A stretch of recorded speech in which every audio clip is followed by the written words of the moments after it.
हमारे पास क्या है, स्ट्रेट लाइन। ठीक है जी। अच्छा, स्ट्रेट लाइन चैप्टर 10 है। इससे पहले मैं आपको मैं ये बताना चाहता हूँ बेटा कि आपने क्लास 10th में, ठीक है, क्लास 10th में आपने एक चैप्टर पढ़ा था, चैप्टर नंबर 7।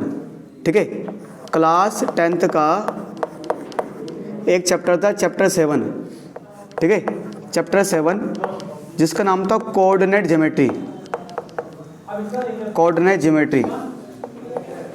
अब कोऑर्डिनेट ज्योमेट्री में आपने काफ़ी चीज़ समझी थी। एक्चुअल में क्या था, जो कोऑर्डिनेट ज्योमेट्री वाला चैप्टर था आपका 10th का ना, उसमें आपने जो चीज़ें पढ़ी थी उसमें वो सारा टॉपिक ना सिर्फ पॉइंट के इर्द गिर्द घूमता था, पॉइंट्स के, पॉइंट का आसपास। मतलब कैसे, देखो सर, थोड़ा मैं भी रिकैप कर रहा हूँ 11वीं का और 10वीं का। क्या पढ़ा आपने एक ही पढ़ा था सर कि नंबर 1 कि मान लो अगर एक पॉइंट, ये ए पॉइंट है और ये बी पॉइंट है, और अगर हमें इनके बीच का डिस्टेंस निकालना है, इनके बीच की हमें दूरी निकालनी है, तो 2 पॉइंट दिए होते थे हमें। वो ये नहीं बोलते थे एक लाइन है, चेक कर लेना, उसने कभी बोला नहीं, कह 2 पॉइंट है ए और बी, और उनके कुछ कोऑर्डिनेट गिवन होते थे और हम उनके बीच का डिस्टेंस निकालना होता था।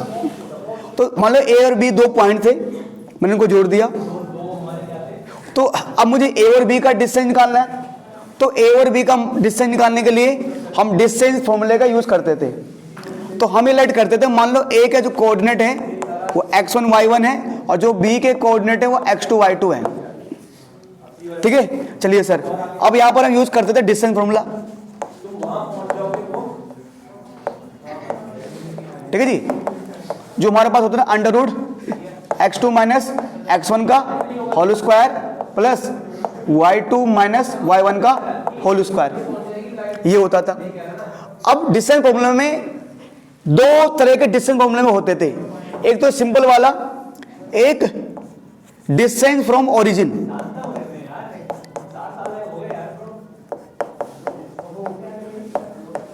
जब हमें ओरिजिन से डिस्टेंस निकालना होता था तो हम लोग ऐसे बोलते हैं सिंपल सर, क्या सर, अंडर रूट एक्स का स्क्वायर प्लस वाई स्क्वायर, है ना। जब किसी पॉइंट के ओरिजिन से, मान लो एक पॉइंट अगर ओरिजिन पे और एक पॉइंट और कहीं है, एक पॉइंट अगर ओरिजिन में और एक पॉइंट और कहीं है, हम इसका यूज करते थे। ये क्लास 10th का जो थोड़े कोऑर्डिनेट ज्योमेट्री है, ये आपके पास 3D वाले चैप्टर में हेल्प करेगी और यहां भी हेल्प करेगी कुछ बेसिक चीजें। ठीक है सर, ठीक है सर, ये हो गया हमारे पास। आगे बढ़े सर, हमने एक पढ़ाते हैं सेक्शन फॉर्मूला। सेक्शन फॉर्मूला जिसको बच्चे आम भाषा में बोलते हैं सक्षम फॉर्मूला। सक्षम नहीं था, वो सेक्शन था। ठीक है जी, आपका मित्र था सक्षम होनी, सेक्शन फॉर्मूला। ठीक है जी, क्या बोलते थे सर हम बोलते थे सर, मान लो एक पॉइंट ये है ए, एक पॉइंट ये है बी, और ए पर कोई कोऑर्डिनेट है एक्स, इससे कोऑर्डिनेट होता था x1 y1, और बी पॉइंट के जो कोऑर्डिनेट मानते थे हम वो x2 y2 मानते थे। तो जब इन दोनों पॉइंट को हमने जोड़ दिया तो एक लाइन बनती थी। हम बोलते थे मान लो बीच में कोई सी पॉइंट है और सी पॉइंट ए और बी को डिवाइड कर रहा है, मान लो m1 रेशियो m2 में, और इस सी पॉइंट के कोऑर्डिनेट हम मानते थे x, y। तो ऐसे में हमें ए पॉइंट के भी कोऑर्डिनेट गिवन होते थे, बी पॉइंट के भी कोऑर्डिनेट गिवन होते थे, और हमें रेशियो भी गिवन होता था, और हमें सी पॉइंट के कोऑर्डिनेट निकालने होते थे। तो हम बोलते सर सी पॉइंट कोऑर्डिनेट, तो सर x बराबर हो जाएगा m1 x2 plus m2 x1 upon में m1 प्लस m2 हम बोलते थे। साथ साथ अगर y निकालना होता था तो सर हम बोलते थे m1 y2 plus m2 y1 upon में m1 प्लस m2, हम ऐसे बोलते थे। और एक फॉर्मूला हम इसमें और यूज करते थे कि हम मानते थे कभी कभी कि मान लो इस ए और बी पॉइंट को जोड़ने के बाद जो लाइन बन रही है उसको सी पॉइंट के रेशियो 1 में डिवाइड कर रहा है, और वो फॉर्मूला हमारा आसान होता था। m2 के बजाय, ठीक है। अच्छा, सेक्शन फॉर्मूले में एक और होता था, जब हम बोलते थे कि when a line equally divided, line तो बाद में आती थी, पहले पॉइंट आता था कि हाँ एक पॉइंट यहां पर है, एक पॉइंट यहां पर है। मैं क्या बोल रहा हूं, पूरा 7th चैप्टर 10th को पॉइंट के आसपास घूमा है, एक पॉइंट यहां पर, एक पॉइंट यहां पर, ऐसे बोलते थे, है ना। इसके ये ए और ये बी, है ना, इसके कोऑर्डिनेट x1 y1, इसके x2 y2, इसके कोऑर्डिनेट x y है कि मैंने मान लिया ये कोई p पॉइंट है, a और b से जोड़ने वाली लाइन को p पॉइंट इक्वली डिवाइड कर रहा है 1:1 में। तो हम वहां पर बोलते थे कि x बराबर क्या होगा, x1 प्लस x2 अपॉन में 2, और y बराबर क्या होगा, y1 प्लस y2 अपॉन में 2, ऐसे करते थे हम, ठीक है। इसी में हमने क्या सीखा था कि सर मान के चलो मेरे पास 3 पॉइंट है, एक पॉइंट ये है, एक पॉइंट ये है, एक पॉइंट ये है, 3 नॉन कोलिनियर पॉइंट है, और अगर एक का नाम A मान ले, एक का नाम B मान ले, एक का नाम C मान लिया, और जब इनको जोड़ते थे तो एक ट्रायंगल बनता था। इसके कोऑर्डिनेट मान लिए x1 y1, इसके कोऑर्डिनेट मान लिए x2 y2, और इसके मान लिए x3 y3, ठीक है। अब यहां पर बनता था एरिया ऑफ ट्रायंगल। अब यहां पर हमें क्या निकालना होता था, ट्रायंगल का एरिया। तो जो हमने सीखा था एरिया ऑफ ट्रायंगल, जो एरिया ऑफ ट्रायंगल हमारे पास होता था, तो हम बोलते थे सर 1/2। हम एरिया को लेते किसमें, मॉडुलस में, एरिया प्लस में लेते थे हम, ठीक है जी। तो क्या करते सर, x1 ब्रैकेट के अंदर y2 minus y3 plus x2 y3 minus y1 plus x3 y1 minus y2। ये हमने कोऑर्डिनेट ज्योमेट्री में पढ़ा था बेटा। और कुछ था हमारे पास, है ना, कुछ था नहीं, अब बच्चों की इच्छा, ठीक है जी, कोई दिक्कत नहीं, है ना। तो सर ये इसके अलावा ये हमने चीज पढ़ा था। अब बेटा अगर मैं यही बात करूं, थोड़ा और आगे बात करो जरा, ये तो बेसिक था, ठीक है जी। अब जरा बढ़ते बढ़ते कि 11th तो हमें क्या पढ़ना है, जरा उसको देखते हैं एक बार।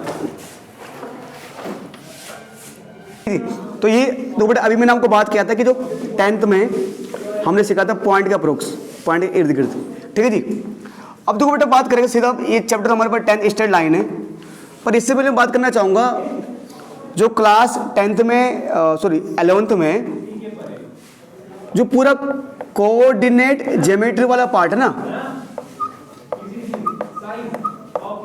उसको उन्होंने क्या कर दिया, 3 चैप्टर में डिवाइड कर दिया है, 3 चैप्टरों में। एक चैप्टर उन्होंने कर दिया चैप्टर 10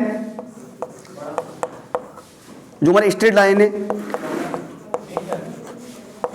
ठीक है, एक इसमें डिवाइड कर दिया उन्होंने। तो उन्होंने क्या किया, एक चैप्टर 11 स्ट्रेट लाइन, यहां में सिर्फ बात होगी लाइन की, लाइन कैसे बिहेव करता है, क्या करता है। और ये चैप्टर 10, अगर आपने चैप्टर 10 सही समझ लिया है, ये ऐसे चैप्टर है ना, मतलब डिटो ये चैप्टर 10 समझ लिया है, तो क्लास 12th में एक चैप्टर मैक्सिमम मिनिमम वहां तो हेल्प करेगा बहुत ज्यादा, ये समझ लिया तो, ठीक है। चैप्टर 11 की बात करते हैं, ठीक है सर।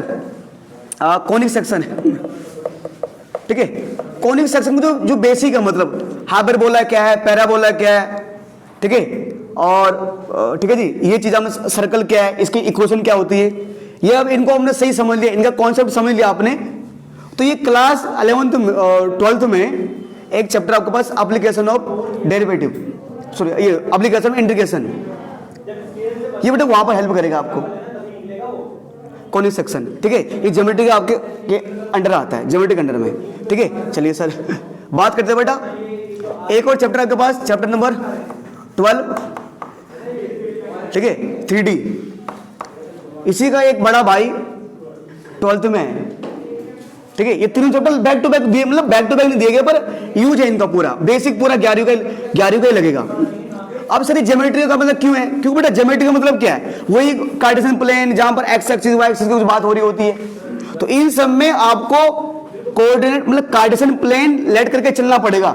कहीं सर्कल ऐसा बनना होगा, कहीं आपका जो पैराबोला ऐसा बनना होगा, कुछ ऐसा बनना होगा,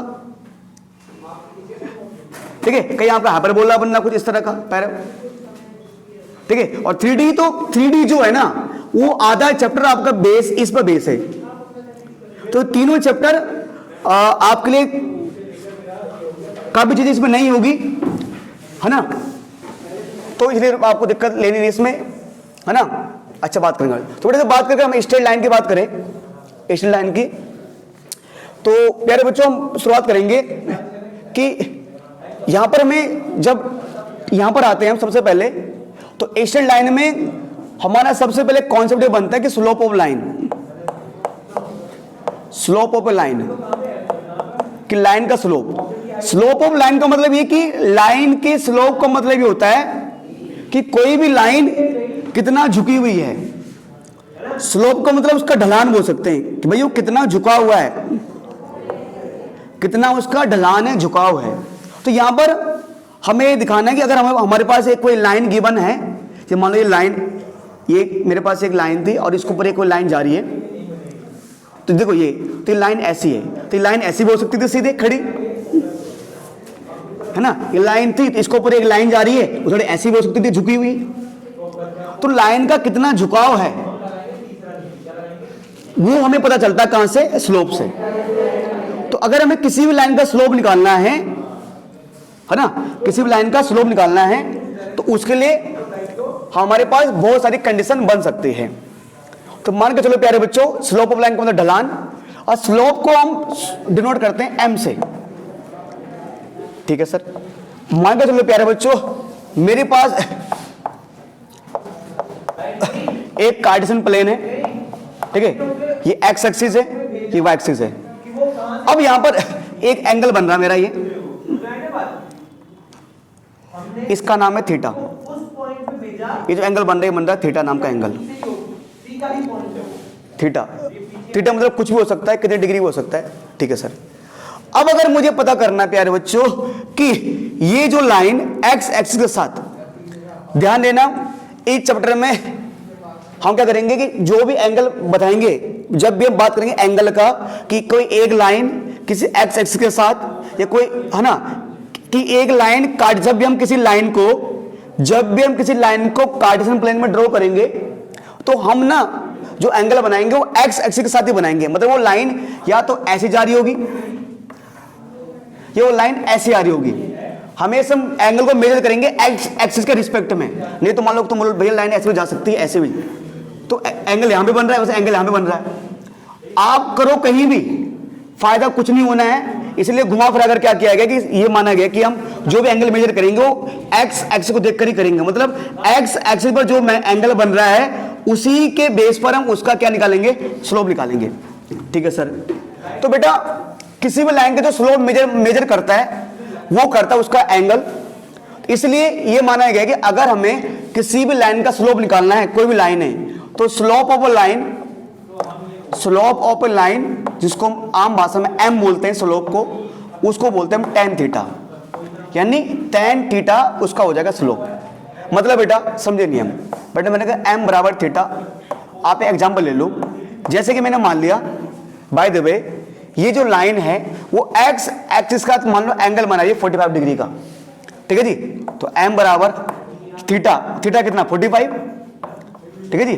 तो सर tan 45 डिग्री की वैल्यू क्या हो जाएगी, 1 हो जाएगी। क्या हो जाएगी, 1 हो जाएगी। सोना नहीं है बेटा, मैं कहा सोना नहीं है, नॉट स्लीप, क्या सो लिया, अब सो लिया आप, तो अब तो हो गया, कोई नहीं। tan 45 की वैल्यू क्या होती है, 1, यानी इसका स्लोप 1 है, इसका ढलान 1 है, ठीक है। स्लोप क्या बताता है कि स्लोप कितना झुका हुआ है, उसका कितना इंसुलेशन है, ये क्या बताता है सर कितने डिग्री एंगल बन रहा है, ये भी बोल सकते हैं, ठीक है। अच्छा एक बात ध्यान दें, अगर ये बेटा ये एंगल, अगर इस वाले एंगल को आपने थीटा माना हुआ है, तो बाकी जो बचा हुआ एंगल इतना यहां से लेकर यहां तक ये हो जाएगा 180 डिग्री माइनस थीटा, कि दोनों एंगल का सम क्या होता है, आपने पढ़ा 9th में कि जब भी कोई लाइन है ऊपर उसके ऊपर कोई लाइन आती है तो इन दोनों एंगल का सम क्या होता है 180 डिग्री, दोनों क्या बनाते हैं इनर पेयर, ठीक है। अच्छा दूसरी बात, जब भी हम एंगल मेजर करेंगे ना, तो वो मेजर करेंगे सर एंटी क्लॉकवाइज, एक होता है क्लॉकवाइज, क्या आप ऐसे घूम रहे हो, क्लॉकवाइज मतलब घड़ी के डायरेक्शन में, तो एंटी क्लॉकवाइज मतलब इस तरह का है ना, यहां से मेजर करेंगे हम एंटी क्लॉकवाइज।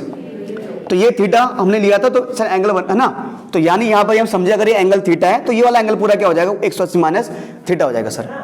ठीक है, चलिए सर, अब यानी एक चीज ये समझे हम, दूसरा कि अगर हमें किसी भी लाइन का स्लोप निकालना है तो उसका स्लोप का मतलब होता है m और फॉर्मूला होता है tan थीटा। चलिए सर, ये तो मैंने आपको सिंपल बता दिया। अब प्यारे बच्चों यहां पर जब बात करते हैं कि एक बहुत बड़ी चीज की, बहुत बड़ी चीज मैं आपको ये समझा रहा हूं कि ये तो सिंपल कुछ भी आ जाए। अब यहां पर आप केस नंबर 1 समझ लो, बहुत सारे केस मैं बनाऊंगा आपके लिए। ठीक है, आप केस से समझ लो, मान लो केस फर्स्ट ये समझ लो, मान के चलो कि स्लोप निकालने का फॉर्मूला ये तो है ही, m बराबर tan थीटा। स्लोप निकालने की एक और फॉर्मूला है, ये फॉर्मूला तो हमें तब यूज करना है, तो बेसिक फॉर्मूला है। इस फॉर्मूले का यूज हमें तब करना है जब एंगल बनाओ, मतलब अगर कहीं पर एंगल बना ही नहीं तो उस टाइम स्लोप कैसे निकाला जाए। देखिए सर, केस फर्स्ट, ठीक है जी। अच्छा, मैं यहां लिख देता हूं, when theta less than 90 degree हो, मतलब जब एंगल ना 90 डिग्री से कम का हो। ठीक है, उस टाइम कैसे करना है। ठीक है, तो प्यारे बच्चों मालूम है, थोड़ा इसको ध्यान दो आप। ये मेरे पास एक कार्टेशियन प्लेन है, ठीक है, ठीक है सर, ये मेरा वाई एक्सिस है। प्यारे बच्चों आपने मान लिया जैसे आपको अच्छी लाइन जा रही है, ठीक है, लाइन जा रही है, कहीं से भी जा रही है, मतलब जरूरी नहीं ओरिजिन से जाए यार, कहीं से भी कर लो आप। ठीक है, ये लाइन ऐसे ही, ठीक है। अब प्यारे बच्चों मान के चलो, जैसे ना यहां पर एक पॉइंट मैंने मान लिया है, ये x1, ये है x1, ठीक है जी।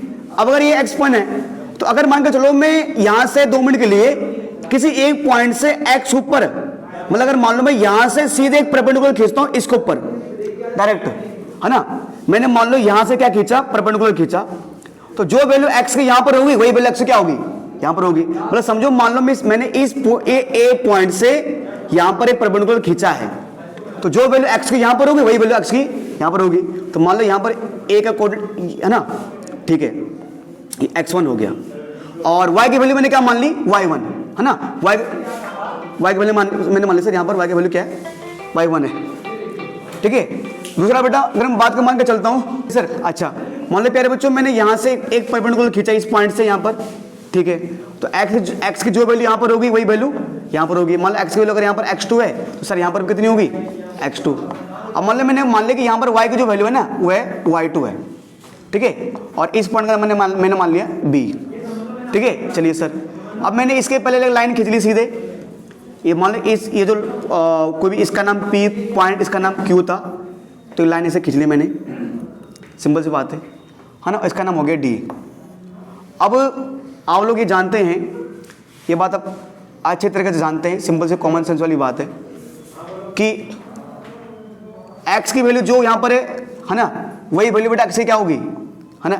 अगर यहाँ पर x वैल्यू x2 है तो यहाँ पे क्या होगी x2, यहाँ पे क्या होगी x2। और अगर y की वैल्यू यहाँ पर y1 है तो बेटा यहाँ पर क्या होगी y1 है। और कॉमन सेंस की बात है कि अगर आपको b पॉइंट और d पॉइंट की डिस्टेंस निकालनी है तो समझदार बच्चे समझ गए कि भैया काम करो, आप एक कॉमन सेंस देख लो ना, आपको यहां से लेकर ये इतना दिया हुआ है, तो अगर आपको इतने की वैल्यू निकालनी है, मान लो अगर आपको निकालने की बी डी का डिस्टेंस कितना है, ये बी पॉइंट बेटा, ये बी पॉइंट, ये कि बी डी का डिस्टेंस क्या है, तो क्या करोगे आप पूरे बी क्यू में से क्या माइनस करोगे, डी क्यू माइनस कर दोगे। तो अगर मैं बात करूं यहां पर बेटा, ठीक है जी, यहां बात करो अगर मुझे क्या निकालना है, बी डी निकालना है, क्या निकालना है, बी डी, तो बेटा क्या करोगे आप, देखो y2 minus y1, y2 minus y1। कोई बच्चा बोलेगा भैया ऐसे क्यों किया, अरे भाई मान के चल y2 का मतलब है 5, y2 का मतलब है 5, है ना, और मान लो y1, जितना y1 यहां पर होगा उतना y1 यहां पर होगा, मान लो y1 का मतलब है 3, मान लो यहां से लेकर अगर यहां 5 होगा तो यहां से लेकर मान लो कि चलो ये ऊपर खींच देता हूं मैं इसको, तो अगर यहां से लेकर यहां तक 5 होगा तो ये भी कितना होगा 5, अगर यहां से अगर मान लो 3 है तो ये भी कितना होगा 3, तो कितना बचा ये 2 बचा, तो ये भी कितना बचेगा फिर 2 बचेगा। तो यानी कि अगर मुझे BD निकालना क्या होगा y2 माइनस y1, और आप समझदार हो कि इसका मतलब भैया अगर हमें AD निकालना है, क्या निकालना है, AD निकालना है, तो क्या होगा x2 माइनस x1, ठीक है। चलिए सर ये हो गया। अब प्यारे बच्चों मैं मान के चल रहा हूं कि जो ये लाइन थी वो x एक्सिस के साथ एक एंगल बना रही थी, यहां पर उसको बोलेंगे थीटा। ये एंगल हो जाएगी थीटा। आइए बची हुई एंगल हो जाएगी 180 डिग्री माइनस थीटा। फिलहाल बचे हुए एंगल का काम नहीं है पर, ठीक है सर। प्यारे बच्चों आपको पता है ये ट्रायंगल बन रहा है बी क्यू और यहां पर जो भी पॉइंट है, तो ये जो बड़ा ट्रायंगल है और ये छोटा ट्रायंगल है, ये दोनों ट्रायंगल एक दूसरे क्या है, सिमिलर है, क्योंकि ये इसके पैरेलल है ही। तो इसका मतलब अगर यहां पर थीटा एंगल बन रहा है तो यहां पर क्या एंगल बनेगा, थीटा बनेगा भाई। जो एंगल यहां ये होगा वही एंगल ये होगा।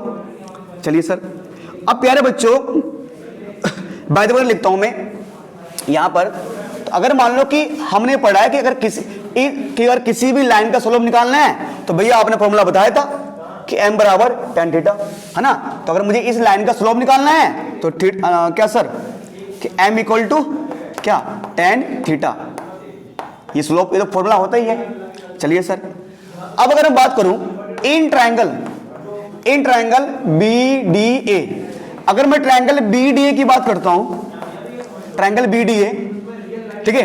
अच्छा ठीक है, तो हमने क्लास 10th में पढ़ा था ना कि tan थीटा क्या, tan theta is equal to क्या होता था, परपेंडिकुलर अपॉन में बेस। अगर मैं यहां पर बात करूं नहीं बोलते कि tan 30 डिग्री की कुछ भी निकालना था, अरे आपने ये tan दिया फॉर्मूला 10th में पढ़ा आपने कि tan थीटा बराबर क्या, परपेंडिकुलर अपॉन में क्या होता है, बेस। तो ट्रायंगल BD इसमें बेटा परपेंडिकुलर कितना है, BD, अब बेस कितना है, AD, BD अपॉन में AD, ठीक है। अब देखो बेटा यहां पर, ठीक है बेटा BD क्या है, BD क्या निकाला मैंने, y2 माइनस y1, और बेटा AD क्या निकाला मैंने, x2 माइनस x1। अब यहां देखो बेटा इसे क्या मान लो, इसको मान लो इक्वेशन 2, इसको मान लो इक्वेशन 2। अब एक चीज देख रहे हैं आप, ये जो tan थीटा के मतलब m की वैल्यू किसके बराबर है, tan थीटा के बराबर है, m की वैल्यू tan थीटा के बराबर है। ये जो y2 माइनस y1 और जो x2 माइनस x1 आ रहा है इसकी वैल्यू भी किसके बराबर है, tan थीटा के बराबर। मतलब इसका मतलब दोनों से यहां से किसी को दिक्कत नहीं ना है। तो अगर मैं यहां लिखूं फ्रॉम फर्स्ट एंड सेकंड, अगर मैं फर्स्ट एंड सेकंड लिखूं तो इसकी वैल्यू भी tan थीटा के बराबर है और y2 माइनस y1 इसकी वैल्यू क्या है, tan थीटा के बराबर है। इसका मतलब m बराबर है, यानी m बराबर क्या हो जाएगा बेटा, y2 माइनस y1 अपॉन में x2 माइनस x1। अच्छा अब ध्यान दो मैंने ये लिख दिया, ठीक है प्यारे बच्चों।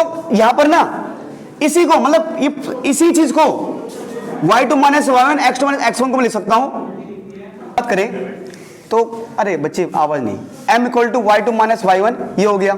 अब मैंने इसी चीज को मतलब इस पूरे को मैं ना delta y upon delta x लिख सकता हूं। अब मैंने एक बच्चे को पूछा सुबह, मैंने पढ़ाया, मैंने कहा बेटा ये आ गया, ठीक है समझ गया, कह रहा सर सब समझ गया, मैं ये नहीं समझा मैं ये क्या इसका मतलब क्या है। अब मैंने कहा बेटा डेल्टा का मतलब होता है कि कितने का चेंज आया, डेल्टा बोलता है कितने का चेंज आया, मतलब अरे मैंने कहा बेटा इसको मैं y2 माइनस y1 को डेल्टा बोल सकता हूं। मतलब जैसे बात में चलो कि पहले मेरी इनकम थी 20,000 रुपए, ठीक है जी, अब मेरी इनकम हो गई 25,000, तो मेरी इनकम में कितने का चेंज आया, तो मैं उसको बोल सकता हूं डेल्टा इनकम बराबर 5,000। जबकि कॉमर्स वाले बच्चों ने डिमांड का फॉर्मूला पढ़ा है कि जब इलास्टिक डिमांड पढ़ते हैं ना कि minus P upon Q into delta Q upon delta P, तो डेल्टा मतलब कितना चेंज, तो मतलब अगर y2 में से y1 माइनस कर रहे हैं तो उसको डेल्टा y से हम डिनोट करते हैं। अगर x2 में से x1 माइनस करते हैं उसको मतलब डेल्टा ये है। तो ये जो आपके पास प्यारे बच्चों एक फॉर्मूला हो गया m बराबर मतलब स्लोप निकालने का फॉर्मूला, ये भी स्लोप निकालने का फॉर्मूला ही है ना।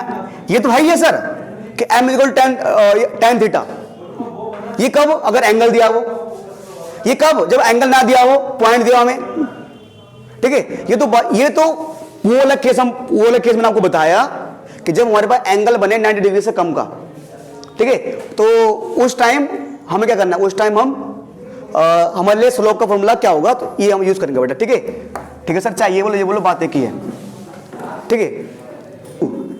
अगर केस 2 की हम बात करें, ठीक है जी, व्हेन जब थीटा 90 डिग्री से बड़ा हो, जब थीटा 90 डिग्री से बड़ा हो, जब एंगल 90 डिग्री से बड़ा एंगल बने तो उस टाइम क्या स्लोप निकालने का यही फॉर्मूला होता है m वाला कि x2 माइनस x1 अपोन में sorry y2 minus y1 upon में x2 माइनस x1। फॉर्मूला होता यही है सर। क्यों होता है एक बार बताओ। यूज यही करना है, जरा एक बार देख लेते सर। ठीक है जी, देखो बेटा, तो प्यारे बच्चों मैंने मान लिया कि ये मेरे पास है ना वो सेम वही फिगर मैं उसी को ले रहा हूं। ठीक है जी, ठीक है सर, है ना। मैंने बोल लिया प्यारे बच्चों की बादे पे, है ना। इस बार मान के चलो मैं थोड़ा ऐसे कर रहा हूँ लाइन को ना, इस यहाँ डलो वो कर रहा हूँ। मैंने कहा ये ऐसे मेरे पास ये बन रहा है। ठीक है, चलिए सर, है ना। अच्छा, अब मैंने मान लिया बेटा ये पर मेरे पास जो एंगल है ना, ये मेरे पास एंगल बन रहा है ऐसे ना। अगर मैं एंगल ऐसे मेजर करता हूँ मान के चलो, तो एंगल इसको लेकर मान लिया अगर थीटा है, अगर ये वाला एंगल थीटा है तो आपको कॉमन सेंस के बाद दिख रहा होगा ये कि ये एंगल, अरे मैं बोलूँ मान लो अगर ये है, ये एंगल का थीटा लिया मैंने, तो ये तो हर कोई बच्चा बता दे कि सर ये जो एंगल है ये है 90 डिग्री से कम का, और ये जो एंगल बना ये बना है 90 डिग्री से ज्यादा का। तो अगर जब आपको 90 डिग्री से ज्यादा का एंगल बनाना है तो भाई वो लाइन जाएगी, टेढ़ी हो जाएगी आपकी। अभी बाल कॉन्सेप्ट में आऊंगा मैं। जब भी आप एक्स एक्सिस पर 90 डिग्री से ज्यादा का एंगल बनाने की कोशिश करोगे तो उसका स्लोप वो लेफ्टवर्ड होगा, ढलान उसका, है ना। अगर आपको ऐसे ये करोगे, जब भी लाइन राइटवर्ड जाएगी तो इसका मतलब है कि वो 90 डिग्री से कम का एंगल बनेगा कंफर्म। क्योंकि आप ये देखो ना, ये होता है ऐसे, ये प्रकार आप डी बनाया होगा तो इससे होता है 90, जितना और इधर आओगे बढ़ता जाएगा एंगल। तो ये देखो ना, ठीक है। अब अगर ये एंगल थीटा है तो इतना वाला एंगल क्या हो जाएगा बेटे, थोड़ा सा इसको ना फिगर बड़ा करता हूं मैं ना, मुझे ऐसा लग रहा है कि मैं लाइन ज्यादा बड़ी कर ली है। ठीक है जी, फिगर यहां बढ़ाता हूं मैं ताकि इसको आपको सही से बता सकूं मैं।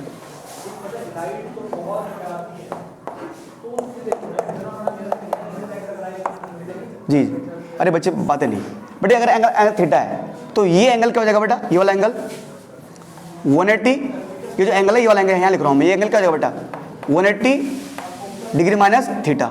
ठीक है, अब मान लो वही जैसा अभी मैंने बताया कि मान लो यहाँ पर एक कोई पॉइंट आ रहा है, ठीक है जी, और मान के चलो यहाँ पर हाँ एक पॉइंट यहाँ पर कुछ आ रहा है और एक पॉइंट यहाँ पर कुछ ऐसे आ रहा है।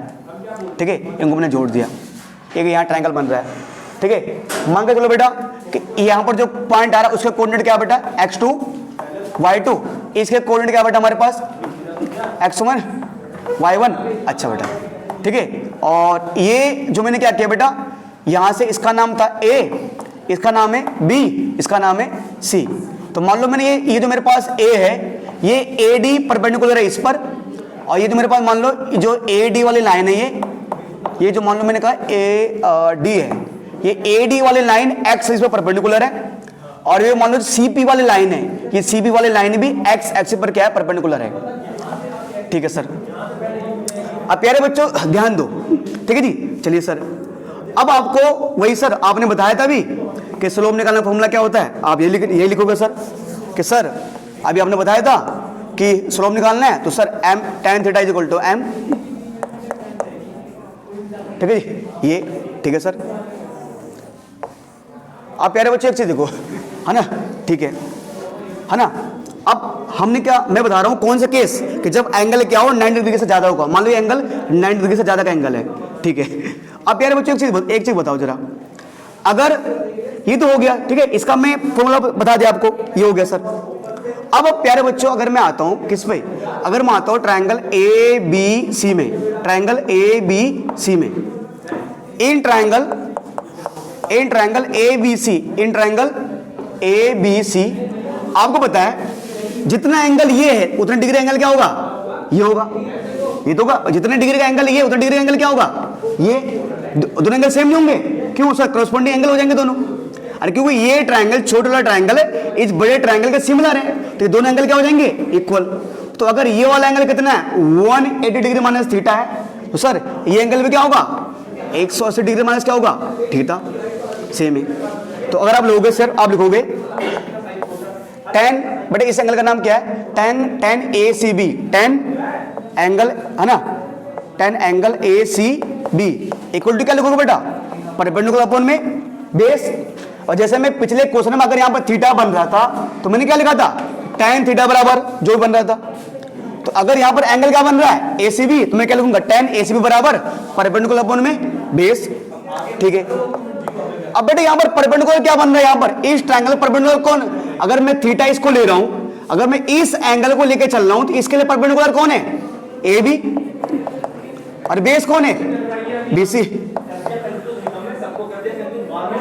ठीक है, चलिए प्यारे बच्चों, अच्छा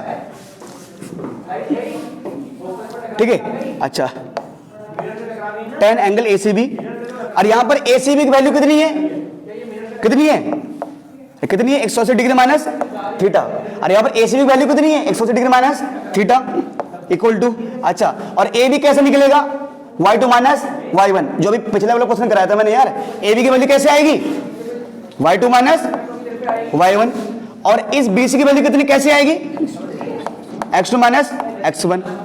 अब प्यारे बच्चों tan 180 डिग्री माइनस थीटा, अगर मैं इसकी बात करूं तो यार आप क्लास 10th में आपने पढ़ा था कि अगर ये बन रहा है 0, ये क्या होता है मेरे पास π/2, ये होता था मेरे पास पाई, तो आपने फॉर्मूला पढ़ा था कि tan pi minus theta, pi minus theta मतलब कहां जाके गिरेगा सेकंड में।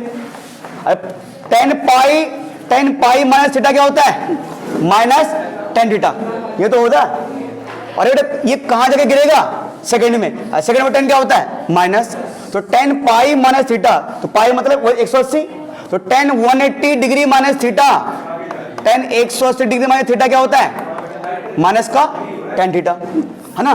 तो बेटे इस पूरे की जो वैल्यू आ जाएगी बेटे क्या आ जाएगी माइनस का tan थीटा आ जाएगा।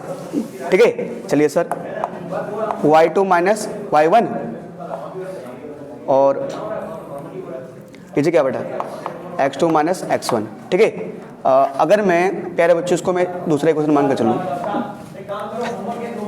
2 मिनट के लिए, ठीक है जी, अच्छा, और 2 मिनट छोड़ो, ये अगर आपको दिक्कत कोई दिक्कत हो रही है काम करो इसको ना, यहाँ पर ये तो फॉर्मूला होता है मेरे पास, ये फॉर्मूला होता है। ठीक है, ये जो मैंने निकाला कि माइनस tan थीटा बराबर y2 minus y1 upon x2 minus x1 ना। ठीक है, अब देखो प्यारे बच्चों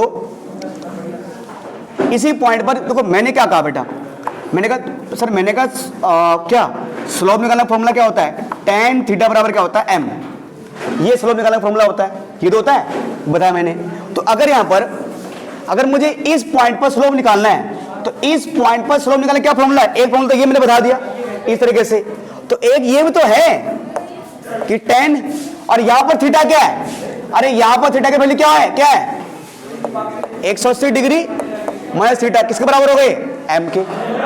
अरे भाई एक चीज बताओ, स्लोप निकालने का फॉर्मूला ये है नहीं है tan थीटा बराबर m, तो अगर इस एंगल के हिसाब से मैं स्लोप, तो ये छोड़, अब यहां पर देखो स्लोप है ना, अगर मैं इसके हिसाब से अगर मैं इसके हिसाब से ये जो लाइन x एक्सिस के साथ यहां पर जो एक एंगल बना रही है 180 माइनस थीटा नाम की, अगर मैं यहां पर स्लोप निकालता हूं तो फॉर्मूला क्या होता है 180 डिग्री माइनस थीटा, पर क्योंकि यहां पर जो एंगल बन रहा है वो कितना बन रहा है 180 माइनस थीटा, तो इसकी जगह क्या लिखूंगा मैं 180 डिग्री माइनस थीटा। और आप लोग जानते हो कि tan 180 माइनस थीटा किसके बराबर होता है माइनस tan थीटा के, तो बराबर किसके हो जाएगा m। तो इसको मान लो इक्वेशन फर्स्ट, ये क्या होगा इक्वेशन फर्स्ट, ये होगा इक्वेशन सेकंड। आप क्या देख रहे हैं बेटे यहां पर कि माइनस ये m की वैल्यू किसके बराबर है माइनस tan थीटा के, और y2 माइनस y1 अपॉन में x2 माइनस x1, इसकी वैल्यू किसके बराबर है माइनस tan थीटा के। तो मैं यहां से बोल सकता हूं, क्या बोल सकता बेटा मैंने कि from first and second, from first and second जो m बराबर हो जाएगा y2 माइनस y1 अपॉन में x2 माइनस x1 के। मतलब क्या बोलना चाह रहा हूं मैं ये बोलना चाह रहा हूं, मतलब अभी तक हम ये सीखे चाहे आपका एंगल क्या, ठीक है, चाहे आपका एंगल 90 डिग्री से कम का हो या चाहे 90 डिग्री से ज्यादा को हो, ये एंगल कितने डिग्री के हो, स्लोप निकालने का फॉर्मूला दोनों के लिए वही है y2 माइनस y1 अपॉन में x2 माइनस x1। हाँ फॉर्मूला वही है। अब एक चीज बताऊंगा कि इसकी स्लोप एक केस में स्लोप आता है पॉजिटिव और एक केस में स्लोप आता है नेगेटिव, पर फॉर्मूला क्या सर सेम ही है। चाहे वो एंगल एक्यूट एंगल बने, चाहे वो ये कौन सा केस था, ऑब्ट्यूस का। अभी इससे पहले कौन सा बताया मैंने, एक्यूट का। अभी सिर्फ 2 केस मैंने बताया है, चाहे वो आपका ना, चाहे वो थीटा बने 90 डिग्री से बड़ा, चाहे वो थीटा बने हो 90 डिग्री से छोटा, ठीक है। दोनों के लिए स्लोप निकालने का या तो सीधा m equal to tan theta use करोगे, या बोलोगे सर कि m equal to x2 minus y2 minus y1 upon में x2 माइनस x1, ठीक है, ये यूज करोगे आप। जिसके समझ बच्चे का अगर नहीं आया तो सीधा इसको समझ सकता है डायरेक्टली। अब प्यारे बच्चों, अभी तक मैं क्या कर रहा हूं कि अभी तो मैं आपको सिर्फ ये बता रहा था कि एक लाइन थी, वो x एक्सिस के साथ एंगल बना रही थी कुछ, ठीक है। अब वही उसी में प्रोसेस को आगे बढ़ा रहा हूं। इसमें कुछ केसेस मैं आपको समझा रहा हूं। जैसे कि प्यारे बच्चों, मान लो मैं केस फर्स्ट समझा रहा हूं, जैसे एक और है ना, इसमें कुछ और केसेस है। जैसे कि बेटा मैंने समझाया, मान के चलो प्यारे बच्चों कि यहां पर मैं आपको फिगर, यहां मैं थोड़ा और छोटा कर रहा हूं ना, ये कर रहा हूं मैं, ठीक है। ये लाइन है मान लो, और ये लाइन यहां पर एंगल बना रही है थीटा नाम का, ठीक है, एक्स एक्सिस के साथ, ठीक है। इसको ले लेना वाई एक्सिस। तो प्यारे बच्चों यहां देखो, when theta less than 90 degree with x axis, with positive x axis, तो ध्यान देना बेटा, अपने माइंड में चीज बिठा दो कि जब थीटा 90 डिग्री से कम का हो, इसका मतलब जो स्लोप आएगा वो हमेशा क्या आएगा, पॉजिटिव आएगा। वो क्या आएगा, पॉजिटिव आएगा। पहली बात समझ लेना। अगर जब भी कहीं एक्यूट एंगल बन रहा हो, ये बोला गया कि m जो है वो, अगर कहीं आपको बोला है कि m पॉजिटिव है, इसका मतलब आपका एंगल क्या है, 90 डिग्री से छोटा बन रहा है। ये एंगल 90 डिग्री से छोटा बन रहा है, यानी m क्या है, पॉजिटिव है। और अगर m पॉजिटिव है तो यानी हम बोलेंगे लाइन, है ना, इसको हम इंक्लाइंड बोल सकते हैं, या जिसको झुकाव बोल सकते हैं। जिसको झुकाव होगा टू राइट साइड, है ना, या टू इसको राइट वार्ड बोल सकते हैं। मतलब कि अगर जब भी आपको एक्यूट एंगल होता है, जब m आपका पॉजिटिव, उस टाइम पॉजिटिव होगा और लाइन झुकोगी राइट साइड, दाएं साइड को। क्या हुआ, बोलिए, है ना, लाइन, है ना। तो इसको बोलता हूं इंसुलेशन, इसका झुकाव जो होगा वो राइट साइड होगा, इस तरह का। पहली बात, जब कभी आपको मतलब पॉजिटिव आ रहा है तो आप ये समझ जाना। पहला केस इसको समझ लो बेटा, ठीक है। इसमें अगर मान बेटा केस नंबर 2 की, जब थीटा आपका 90 डिग्री से बड़ा हो, इसका मतलब जो m आपका लास्ट में जो m आएगा, स्लोप आएगा, नेगेटिव आएगा। हालांकि दोनों का फॉर्मूला वही है, पर जो आपका स्लोप को क्या आएगा, नेगेटिव आएगा, m नेगेटिव आएगा। और याद रखना वो किस साइड झुका हुआ है। अगर मैं साइड बोलूं किस साइड, तो लेफ्ट साइड झुका हुआ है बेटा, लेफ्ट साइड को झुका हुआ है। जो उसका ढलान है वो क्या है, बाईं साइड है। मतलब कैसे, ये देखो ना आप, इसको मैं थीटा मान ली ये थीटा है ना, तो बाईं इस साइड झुका हुआ है, लेफ्ट साइड को, ठीक है। चलिए सर, अगर प्यारे बच्चों मैं थर्ड केस की बात करूं, या तो एंगल 90 डिग्री से ज्यादा बनेगा या कम बनेगा, ये एंगल बनेगा नहीं, हो सकता है एक्स, वो लाइन मैं क्या बोल रहा था बार बार आपको कि यहां पर जो भी थीटा बनेगा, वो बात करेंगे वो एक्स एक्सिस के साथ बन रहा है, नहीं बन रहा। बस जो भी हम थीटा कंसीडर करेंगे, वो करेंगे हम एक्स एक्सिस के रिस्पेक्ट में। वाई को भूल जाओ, एक्स को देखो, सिंपल सी बात है, ठीक है। चलिए, तो मान के चलो, या तो क्या बनेगा, नहीं बनेगा ना। तो अगर कोई नहीं बनेगा मतलब क्या भाई, बताओ। नहीं बनेगा मतलब ये है कि मैंने कहा कि जब आपका थीटा क्या हो, 0 हो, जब थीटा क्या हो, 0, यानी जो लाइन एक्स को काटेगी नहीं, तो यानी क्या होगा, एक्स क्या होगी, वो पैरेलल होगी। यानी इसका मतलब है जब थीटा 0 डिग्री होगा, तो इसका मतलब ये होगा line parallel to x axis. Sir ये इस चैप्टर के लिए जिस बच्चे ने इसका ये बेसिक समझ लिया, तो बता रहा हूं ना, ये वो उसके लिए चैप्टर कुछ नहीं है, वो ऐसे कर देगा, ऐसे मतलब क्वेश्चन देख के, बिना क्वेश्चन देख के। देखिए थीटा बराबर क्या सर, 0, तो line parallel to x axis, इसका मतलब ये, ठीक है। अब देखो ध्यान दो, है ना। चलिए सर, आप यार, हाँ सुनो तो आप, ठीक है जी। अभी तो बताइए, है ना, ये होगा। अब बेटा बात करें कि यहां पर, हाँ, अब sir tan theta sir slope m बराबर क्या होता है, tan थीटा, है ना। और tan जीरो की वैल्यू कितनी यहाँ पर, अबे थीटा ना। अब भैया स्लोप निकालना फॉर्मूला क्या होता है सर, स्लोप निकालना फॉर्मूला कि m बराबर tan थीटा, हाँ ठीक है। और यहाँ पर थीटा कितना बन रहा है, जीरो, तो थीटा की जगह क्या रखेंगे, जीरो, तो tan जीरो की वैल्यू कितनी होती है, जीरो, यानी यहाँ पर स्लोप कितना आएगा, जीरो आएगा,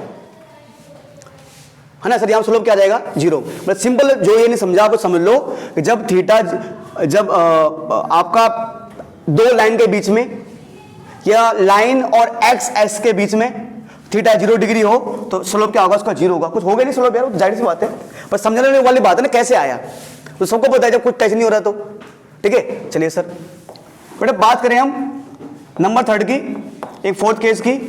फोर्थ केस है कि सर व्हेन थीटा, जब थीटा बने 90 डिग्री का, कि मान के चलो ये हमारे पास एक्स एक्सिस है, ये हमारे पास क्या बेटा वाई एक्सिस है, ठीक है, और मान लो ये लाइन है, तो इस बार क्या है, ये यहां 90 डिग्री एंगल बना है, एकदम खड़ी लाइन है, ठीक है जी। तो इसको मैं ऐसे बोल सकता हूं कि जब थीटा बराबर 90 डिग्री का हो तो ऐसे बोल सकते हैं, लाइन किसके पैरेलल होगी, parallel to y axis, y axis के पैरेलल होगी, ठीक है। सर बात करें अगर स्लोप कैसा होगा, स्लोप कैसा होगा, m, जो मैं स्लोप का नेचर है ना। सर m बराबर क्या होता है, tan थीटा, और tan और थीटा की जगह क्या रखना है यहाँ पर 90 डिग्री, और tan 90 डिग्री वाली क्या होती है, नॉट डिफाइंड, तो स्लोप यहाँ पर नॉट डिफाइंड होगा, है ना। ये उसको आप इनफाइनाइट बोल सकते हो। ये तो यानी हमने यहाँ पर 4 केस देखे मेनली, कि जब एक्यूट एंगल होता है तो स्लोप का जो नेचर होता है हमारा, है ना, वो पॉजिटिव होगा। जब ऑब्ट्यूज एंगल होगा तो स्लोप का नेचर क्या होगा, नेगेटिव। जब पहले होगी लाइन एक्स एक्सिस के, ये कोई है ना, तो बड़े थीटा क्या होगा, जीरो, और जब वाई एक्सिस की पहले होगी, यानी जब 90 डिग्री एंगल बन रहा होगा तो क्या होगा बेटा, नॉट डिफाइंड। अब आप इसको ये समझ लीजिए बेटा, ठीक है।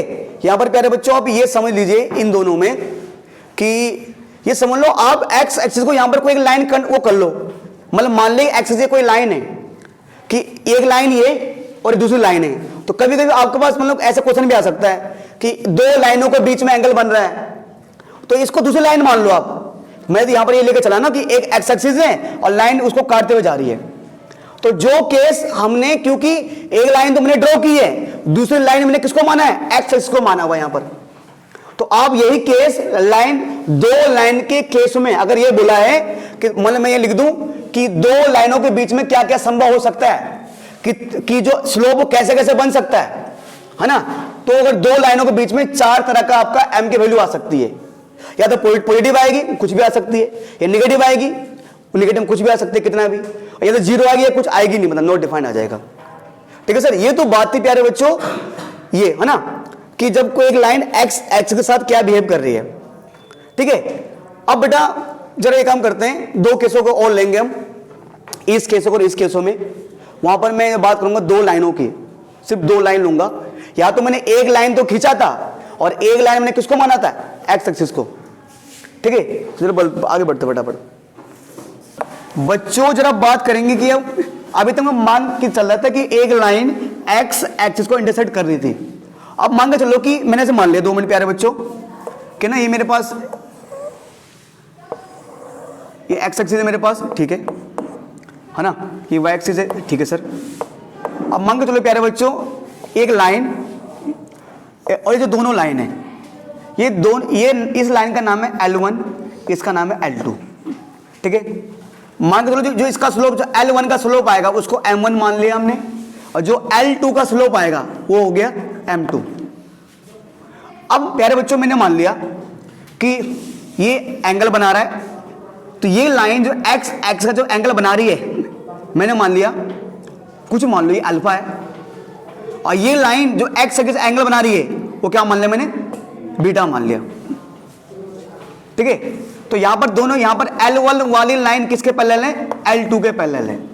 और आप लोग जानते हो कि आपने क्लास 11 तो पढ़ा था, क्लास 11 तो वहां पे चाहता हूं 6 से 7 तो पढ़ा था कि जब 2 लाइन पैरेलल होगी और उनको कोई लाइन जाएगी ऐसे काटते हुए, तो ये जो एंगल बन रहे हैं इस तरह के एंगलों को क्या बोलते हैं?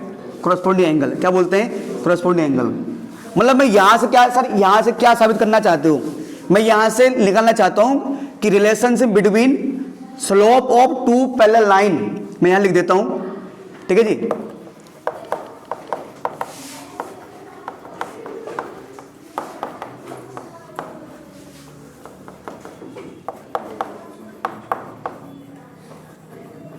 ठीक है, देखो बेटा, अगर ये अल्फा है तो बेटा यहां पर क्या होगा? अल्फा बराबर क्या होगा? सॉरी, ये जो अल्फा वाला एंगल किसके बराबर होगा? बीटा के बराबर होगा। क्यों सर? करस्पॉन्डिंग एंगल दोनों, क्यों भाई? ये क्या होगा? करस्पॉन्डिंग एंगल होगा, ठीक है ना? अल्फा बीटा के बराबर होगा भाई। अच्छा सर, तो सर स्लोप निकालना फॉर्मूला क्या होता है सर? यही होता है कि सर tan थीटा बराबर किसके? m के। अरे ये तो होता है, ठीक है। अब मैं अगर मुझे किसका स्लोप निकालना है? L1 का। अगर मुझे किसका स्लोप निकालना है? L1 का। अगर मुझे L1 का स्लोप निकालना है तो tan, तो यहां पर थीटा की वैल्यू कितनी है? अल्फा, है ना? और L1 का स्लोप मैंने क्या माना था? M1। मैंने स्लोप क्या आ रहा है? M1 माना। इसको मान लो फर्स्ट इक्वेशन, ठीक है भाई। अच्छा, अब अगर मान के चलो मुझे किसका स्लोप निकालना है? इस L2 लाइन का स्लोप निकालना है, तो सर स्लोप का फॉर्मूला क्या होता है? tan थीटा बराबर m। तो यहां पर क्या लिख दूं मैं? जहां पर थीटा है वहां क्या जाएगा? बीटा। और इस लाइन का स्लोप मैंने कहा इसका जो स्लोप आएगा उससे मैंने क्या माना हुआ है? m2 माना हुआ है। अब प्यारे बच्चों, मैं यहां पर ना, और हम जानते हैं अल्फा किसके बराबर है? बीटा के। अल्फा किसके बराबर है? बीटा के, ठीक है जी। चलिए, तो मैं यहां लिख रहा हूं बेटा, फ्रॉम फर्स्ट सेकेंड थर्ड। प्यारे बच्चों एक चीज बताओ यार, आपको पता है ये अल्फा और बीटा एंगल तो क्या दोनों, जो अल्फा नाम के एंगल है, जो बीटा नाम के एंगल, दोनों एंगल क्या है? इक्वल आपस में। तो जो वैल्यू tan अल्फा की आएगी वही वैल्यू किसकी आएगी? tan बीटा की। अरे मान लो अल्फा 30 है, बीटा में क्या होगा? 30। तो जो वैल्यू tan 30 की होगी वो वैल्यू इस tan 30 की भी तो होगी। तो क्योंकि अगर अल्फा और बीटा नाम के एंगल इक्वल है तो tan अल्फा और tan बीटा की वैल्यू क्या होगी? सेम। यानी m1 किसके बराबर हो जाएगा सर? m2 के बराबर हो जाएगा। यानी कभी कभी क्या होता है हमारे पास, क्या आएगा कि ये जो बेसिक इसका यूज आप आगे ना 10.1 में नहीं पर 10.2 में करोगे, आपको पता क्या होगा? क्या होगा? एक लाइन होगी, उसका स्लोप दिया होगा, और ये कहा होगा कि दूसरी लाइन दी होगी, तो आपको एक लाइन का स्लोप दिया होगा, तो आपको उसका यूज करते हैं ना दूसरी लाइन की इक्वेशन बनानी होगी। इक्वेशन अभी इक्वेशन मैंने आपको बताया नहीं, तो मुझे पता अच्छा अगर इसका स्लोप 4 है, इसका स्लोप क्या होगा? 4, तो उससे मुझे उसकी इक्वेशन बनाने में हेल्प मिल जाएगी। तो ये चीजें अभी पढ़ेंगे बाद में हम। तो ये क्या हम क्या समझे कि जो अगर दो लाइन पैरेलल तो उनका स्लोप क्या हो जाएगा? इक्वल हो जाएगा, ठीक है। ये सर अब दो लाइन काटेगी, जब काटेगी तो उस पर आएंगे हम, ठीक है। ये हो गया। अब प्यारे बच्चों हमें मान के चल रहे बाय द वे कि मान लो जब दो लाइन के बीच में कोई एंगल बन रहा होगा, ये तो ये था कि जब दो लाइन एक दूसरे को पैरेलल ही हो, ठीक है। चलिए सर, ये मैं मान के चल रहा हूं कि जब दो लाइनों के बीच में कोई एंगल बन रहा है, और वो एंगल कुछ भी बने यार, ठीक है जी। तो एंगल बिटवीन टू लाइंस,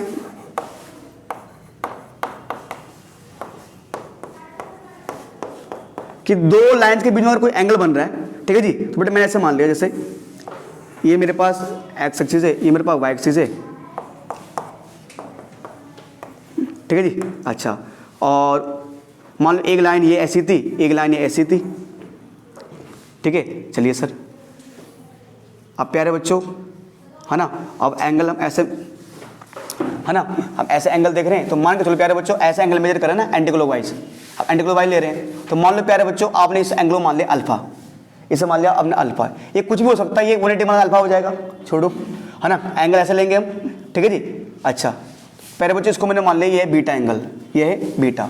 और मान लिया जब दोनों एक दूसरे को काट रहे हैं तो यहाँ पर एंगल बना रहे, क्या बना रहे हैं? 90 डिग्री का, ये बना 90 डिग्री का। मान लो काट रहे तो हमने मान लिया ऐसे बन रहा हो, कहीं ना यार 90 एंगल बन रहा हो, जाहिर से बना रहे होंगे भाई, बना सकते हैं अगर एकदम सीधा होगा तो, है ना। 90 एंगल बना रहे हैं यहाँ पर, ठीक है। अब प्यारे बच्चों मैंने मान लिया जैसे कि ये जो है मेरे पास यहाँ पर अगर ये 90 दिए भी क्या होगा? 90। इसका मैंने इसका नाम मान लो P मान लिया, इसका नाम Q मान लिया, इस पॉइंट का नाम मैंने R मान लिया। अब प्यारे बच्चों आप लोग जानते हो कि ये एंगल ये बनेगा 90 डिग्री का, ठीक है यार, ये 90 डिग्री एंगल है, ठीक है, क्यों ऊपर 90 ये भी 90। अगर मैं ट्रायंगल पी क्यू आर की बात करूं तो आपने ना क्लास 9th में एक प्रॉपर्टी पढ़ी थी, एक्सटीरियर एंगल प्रॉपर्टी, कि किसी भी ट्रायंगल में जो दो अंदर के एंगल होते हैं, किसी भी ट्रायंगल में जो दो अंदर के एंगल होते हैं उनका सम अपोजिट मतलब तीसरे एंगल के एक्सट्रा एंगल का सम के बराबर होता है। ये इसको आप ऐसे बोलूं कि किसी भी एंगल के एक्सट्रा एंगल का सम अंदर के दो अपोजिट एंगल के सम के बराबर होता है। तो अगर मान के चलो मुझे क्या निकालना है, ये निकालना है, अल्फा निकालना है, क्या निकालना है, अल्फा, है ना। अगर अल्फा निकाल के बात करूं तो अगर मुझे एंगल अल्फा निकालना, मैं क्या करूंगा, 90 में जोड़ दूंगा भाई 90 प्लस क्या आ जाएगा, तो जो बीटे जो मैंने लिया भाई, ठीक है सर। अच्छा अब प्यारे बच्चों मान के चलता हूं मैं यहां पर, है ना, ठीक है सर। अब सर क्या हो जाएगा मेरे पास, ठीक है। अब प्यारे बच्चों अगर हम मान के चलें कि अगर बेटा मैं दोनों साइड ना, अगर बाय द वे मैं दोनों साइड का लेता हूँ 10 कंसिडर करता हूँ, मतलब मैं यहाँ भी 10 ले रहा हूँ, यहाँ भी 10 ले रहा हूँ मैं, तो हो जाएगा 10 अल्फा बराबर 90, है ना, 10 90 प्लस क्या हो जाएगा, बीटा हो जाएगा सर, ठीक है। अब प्यारे बच्चों आपने एक चीज़ पढ़ा था, आपने क्लास 10th में एक चीज़ पढ़ी थी, बेटे क्या पढ़ी थी हमने क्लास 10th में, ठीक है। यहाँ पर एंगल बिटवीन टू लाइंस, और मैं माफी चाहता हूँ यहाँ पर, चलो मैं ये आपको जो केस बता रहा हूँ मान के चलो, अभी मैं आपको ना ये वाला केस बता रहा हूँ, कौन सा, चलो 90 डिग्री वही मान के चलो, angle between two lines 90 degree छोड़ो, ये मान के चल रहा हूँ आप, है ना। तो दूसरा केस है कि अगर यहाँ पर ओनली एंगल थीटा बने, वो अलग केस है। मान के चल लो कि यहाँ पर मैं 90 डिग्री एंगल कंसीडर कर लिया कि इन दोनों के बीच में 90 डिग्री एंगल बन रहा है, ठीक है सर, कोई दिक्कत नहीं। तो बेटा 10 अल्फा इज इक्वल टू क्या होगा, 10 90 प्लस बीटा, मैंने यहाँ भी 10 ले लिया, यहाँ भी 10 ले लिया। अब आप क्लास 11th के चैप्टर 3 पाइए सर, ये होता था मेरे पास 0, ये होता मेरे पास पाई बाई 2, तो 90 को क्या बोलते हैं, पाई बाई 2 बोलते हैं। तो 10 90 प्लस बीटा, यानी जब हम नहीं बोलते थे कि 10 पाई 90 plus pi by 2 plus theta, तो आप लोग जानते हो किस कोऑर्डिनेट में आएगा तो इसमें आएगा। अब आपको पता है जब भी आप इस वाले एक्सिस को लेते हो तो 10 किस में चेंज हो जाता है, कॉट में, ये आएगा कॉट थीटा, क्या आएगा, कॉट। अब भाई चक्कर लेते साइन क्या आएगा भाई, बेटा साइन क्या आएगा, क्योंकि इसमें 10 कोट दोनों क्या होते हैं, नेगेटिव, तो माइनस कॉट थीटा। यानी कि 10 चाहे तुम बोलो 90 का मतलब क्या होता है, पाई बाई 2, तो 10 90 प्लस थीटा क्या होता है, माइनस कॉट थीटा। तो यानी इसका मतलब क्या सर, 10 अल्फा तो ऐसे आएगा, तो 10 90 प्लस बीटा की जगह हम क्या ले सकते हैं, माइनस का कॉट बीटा, ये तो लिखेंगे भाई। अगर 10 pi by 2 plus theta minus cot theta होता है सर, ये ऐसे हो जाएगा, ठीक है सर।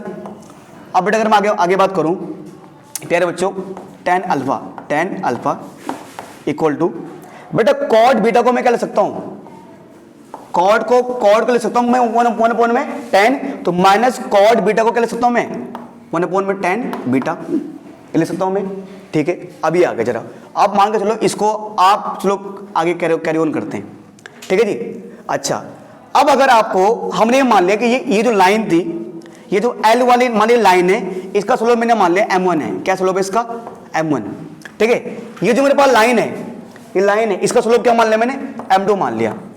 एक बताओ भाई स्लोप निकालने का फॉर्मूला क्या होता है, यही तो होता है, tan थीटा बराबर m। अबे स्लोप निकालने का फॉर्मूला क्या होता है, tan थीटा बराबर m। तो सिंपल सी बात है सर, अगर जब मैं यहाँ पर 10 अल्फा, अगर मैं इसके इस लाइन का स्लोप निकालता हूं m1 वाले का, तो मैं क्या लिखूंगा सर, ये तो लिखूंगा कि tan alpha is equal to m1। और अगर अब इस लाइन का स्लोप निकालना है तो क्या होगा, tan बीटा बराबर क्या हो जाएगा, m2। यानी जहां पर 10 अल्फा है मैं वहां क्या लिख दूंगा, m1, और जहां पर 10 बीटा है मैं वहां क्या लिख दूंगा, m2। अगर मैं क्रॉस मल्टीप्लाई करूं क्या हो जाएगा, m1 इंटू m2 बराबर माइनस का 1। यानी सर हमने ये सीखा है कि अगर जब दो लाइंस एक दूसरे के ऊपर परपेंडिकुलर होंगे तो यानी उनके जो स्लोप का प्रोडक्ट होगा वो क्या होगा, -1 होगा। और जब दो लाइन पैरेलल होंगी तो उनके स्लोप आपस में क्या हो जाएगी, इक्वल हो जाएगी बेटा, ठीक है। ये मैं बोल रहा हूँ बेटा ये तो यहाँ काम आएगा साथ साथ 11वीं में 12वीं में जो मैक्सिमम मिनिमम चैप्टर है वहां पर ये पूरा बेसिक काम आता है, ये सारा जो अभी तक बताया मैंने आपको।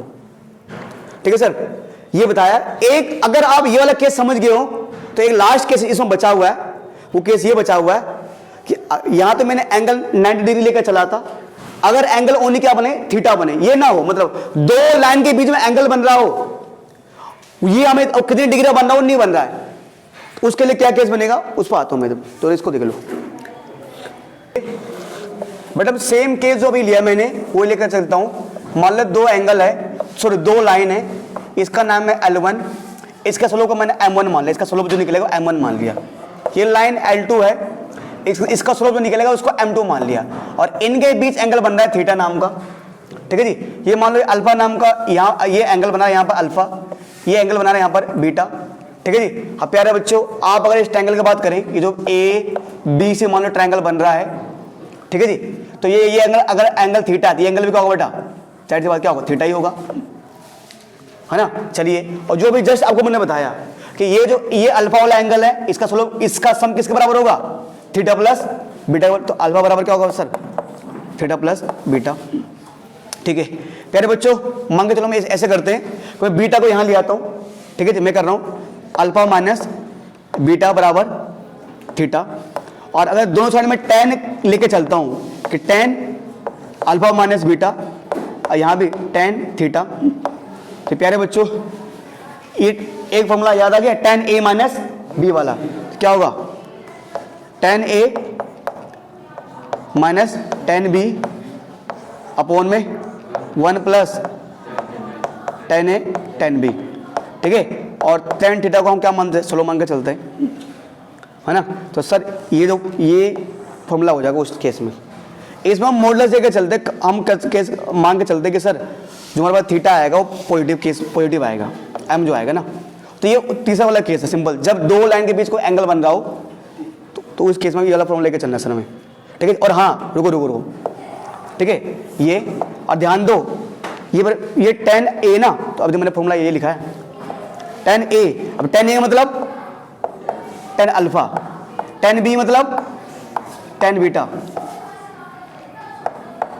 tan a मतलब tan अल्फा, tan b मतलब tan बीटा, बराबर क्या आएगा m।